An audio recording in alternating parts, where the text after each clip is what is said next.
ఈ మధ్య వచ్చిన ప్రపంచ సర్వేలు చెబుతున్నాయి, చాలా దేశాల్లో ప్రజలు ఒకరితో కాదు, అనేక లైంగిక భాగస్వాములను కలిగి ఉన్నారని కొన్ని నివేదికలు చెబుతున్నాయి. ప్రపంచ సగటు 8 నుండి 9 మందిని కలిగి ఉన్నారని అంచనా. భారతదేశంలో సుమారు 3 కలిగి ఉన్నారని అంచనా. ఇదే ఆధునిక జీవన శైలి అంటున్నారు, ఫ్రీడమ్ అంటున్నారు. ఇది నిజంగా స్వేచ్ఛేనా? మానవుడు తనను తాను విచ్ఛిన్నం చేసుకుంటున్నాడా? దీనిపై బైబిల్ స్పందన ఏమిటి? ప్రపంచం మారినా సత్యం మారదే, మనసు వెదికేది నిజమైన ప్రేమే. చీకటి దారుల్లో పరుగులు పెడితే ఆత్మకి దొరికేది అశాంతియేగా. దేవుడు ఆరంభంలో ఒక ఆదాముని సృష్టించి ఆయనకు ఒక హవ్వను మాత్రమే ఇచ్చాడు. అనేక స్త్రీలను సృష్టించగలిగిన దేవుడు ఎందుకు ఒక్కరినే ఇచ్చాడు?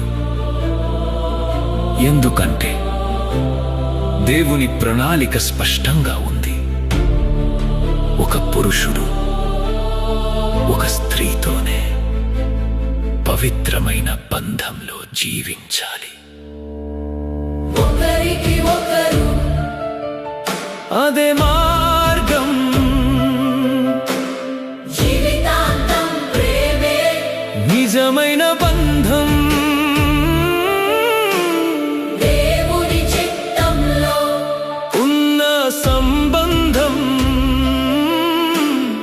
ఎప్పటికీ నిలిచే ఆశీర్వాదం. బైబిల్ చరిత్రలో కొందరు భక్తులు ఈ మార్గం నుండి తప్పిపోయారు. అది దేవుని చిత్తం కాదు, అది మనుషుల సొంత బలహీనత.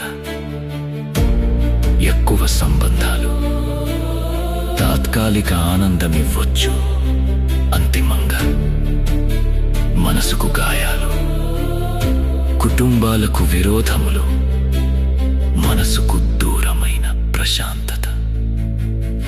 ఎంత ఉన్నా తృప్తి రాదే, నిజమైన ప్రేమే అనుకున్న హృదయం నింపలేదే.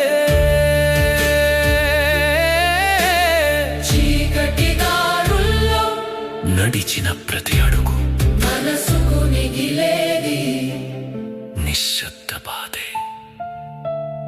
ఒకరికి ఒకరు బైబిల్ మార్గం నిత్యమైన బంధం, నిత్యమైన ప్రేమ. ప్రపంచం మారినా సత్యం నిలుస్తుంది. క్రీస్తు యేసుని చిత్తమే జీవితమంతా నడిపిస్తుంది. ప్రపంచం మారిపోతుంది, బైబిల్ సత్యం ఎప్పటికీ మారదు. ఒక నిజమైన సంబంధం క్రీస్తు యేసు చిత్తంలో ఉన్న బంధం జీవితాంతం ఆనందాన్ని ఇస్తుంది.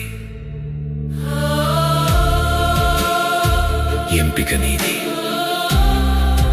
భవిష్యత్తు నీదే.